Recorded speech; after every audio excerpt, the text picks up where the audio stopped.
We're here to give you the exact data, the exact numbers when it comes to moving players on NCAA D3. The second part of this video is going to include team by team when it comes to these leagues. So the number one when it comes to moving players on to NCAA D3 at the tier 3 level comes as no surprise. It's the What's going on, guys? It's Braden from Advancement Hockey Advising here, and today we'll be ranking the Tier 3 Junior A leagues and teams when it comes to NCAA advancements at the D3 level. One of the most common questions that we get is, Braden, if I can't play at the Tier 2 level in a good league like the NA or in the BC or whatever you have it, what's the best Tier 3 league and team to go to? Now, we've done videos in the past saying, hey, our opinion and where we rank the different leagues. You can check out our rankings up here, and you can also check out the most recent Tier 3 league rankings that we've done up here as well, including some Junior B teams and some Junior C teams as well. All of this was based on my opinion, some facts, some objective data and everything, but we didn't really crunch the numbers in that video, and more people asked like, hey, can you give us the exact numbers? So this is what this video is for. We're here to give you the exact data, the exact numbers when it comes to moving players on NCAA D3. There's gonna be no hiding here. We're gonna give you as objectively as possible the list that we made here. If you guys like this kind of content, if you guys like it when we crunch the data,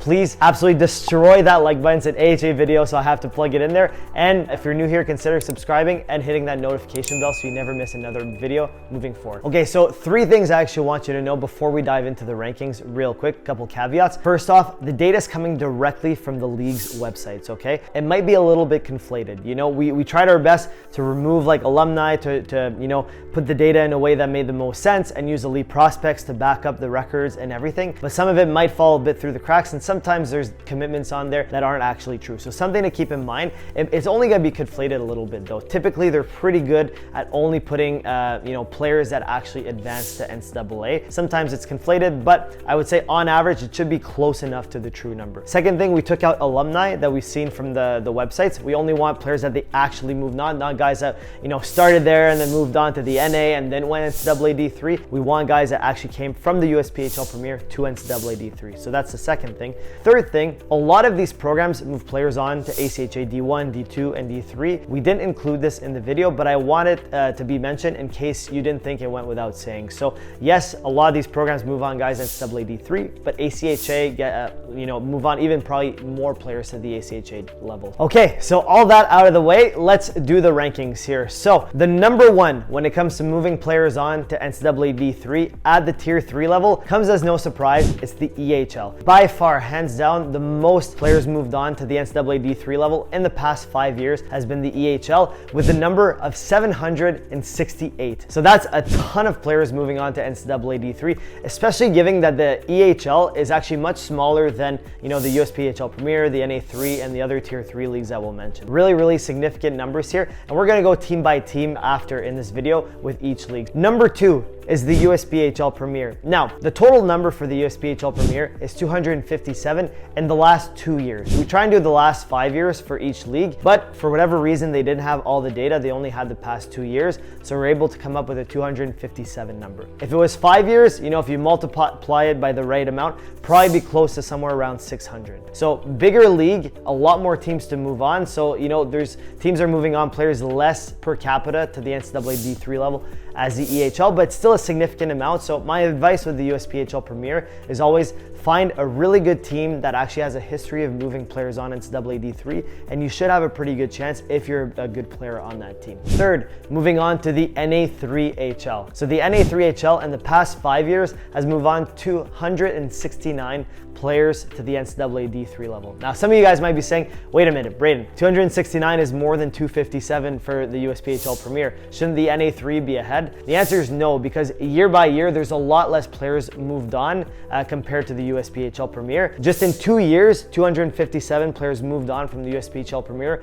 is way more significant than moving on 269 players in 5 years. So it just shows that the USPHL Premier moves on quite more on average than the NA3HL. And per capita, they're both big leagues. The USPHL Premier is bigger than the NA3, but not by that much. And I think with that reason, per capita, the USPHL Premier still moves on more players than the NA3. Last but not least, we have the GOJHL that I want to rank on here. That's another like decent mover to NCAA D3. In the past 5 years, they moved on 31. Now, the reason why the number is low is because a lot of players come down from the OHL and play in the GOJHL of their 19 or their 20-year-old year, and they get paid quite a bit to do it by the best teams. So that's a big reason. A lot of them are NCAA ineligible, or some decide to go U Sports instead of an NCAA D3, probably for financial and other personal reasons because they're closer to home or something like that. So GOJHL is a great league. It probably matches the EHL in caliber, if not some teams being even better than the top EHL teams. But overall, when it comes to NCAA D3, I would say if you're playing there, you have to be a very good player, you have to be well known,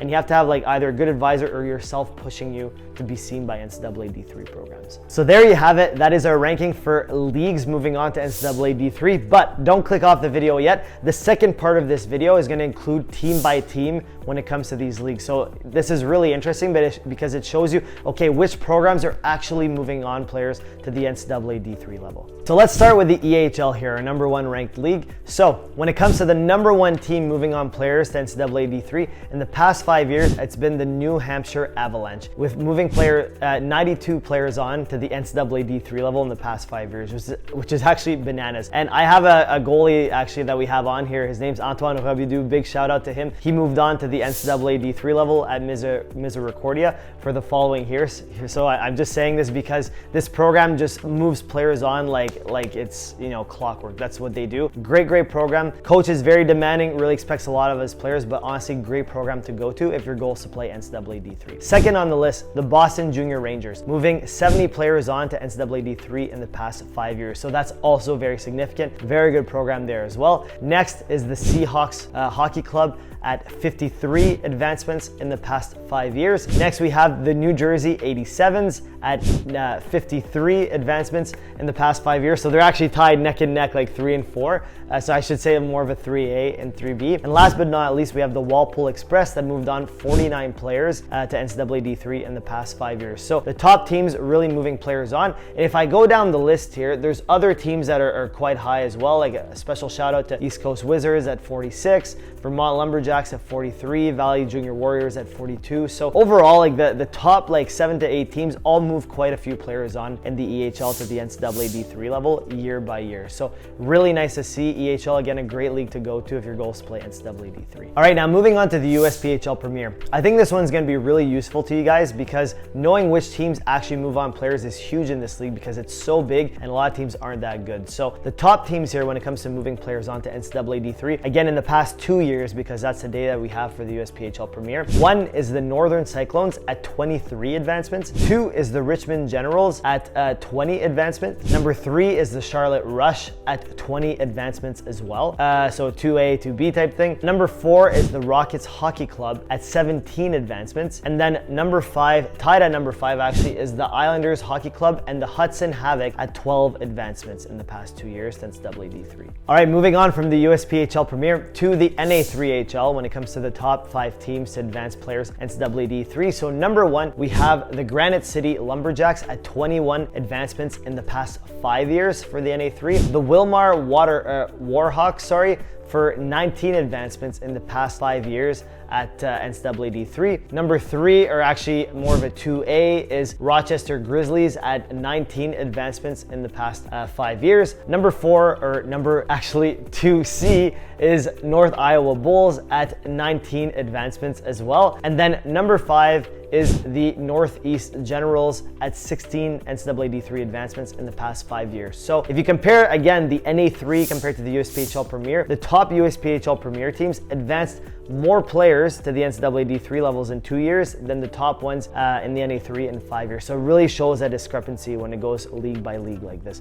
But still, a good NA3 team, again, it's the same principle. You find one of these top teams, you go there where you're gonna get top minutes, and you have a decent shot at advancing NCAA D3, especially if you have a good coach or a good advisor pushing you to get exposure to these. I'm not gonna do a GOJHL breakdown just because there's such few teams, but again, remember the GOJHL have a lot of players coming down from Major Junior, from the OHL to play for them, or advanced players to U Sports. So that's probably the big discrepancy here, because it is still good hockey when it comes to the top end teams in the GOJHL. So there you have it, guys. That is our rankings when it comes to moving players on from the Tier 3 junior level to NCAA D3. EHL is number 1, USPHL Premier number 2, NA3HL number 3, and then we're throwing in GOJHL number 4. Even though it's a junior B league, they do advance some players to the NCAA D3 level. All right, guys, that is an end for the video here. Hopefully you guys enjoy this video. Hopefully this settles the debate once and for all, which are the best Tier 3 leagues to move on players to NCAA D3. We did a ton of